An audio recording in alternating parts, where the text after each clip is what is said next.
ભાવનગર અમદાવાદ ટૂંકા માર્ગ ઉપર માળિયા ગામ નજીક એક બોલેરો કાર પલટી મારી ગઈ હતી, જેને પગલે રસ્તા પર નીકળતા રાહદારીઓના ટોળા એકઠા થયા હતા।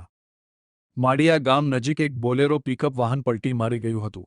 જો કે પલટી મારી ગયા બાદ અચાનક તેમાં આગ લાગવાનો બનાવ બન્યો હતો, જેને પગલે સ્થાનિક લોકો દ્વારા બુઝાવવા માટે પ્રયત્ન કર્યા હતા, ત્યારે ફાયર વિભાગને પણ જાણ કરાઈ હતી।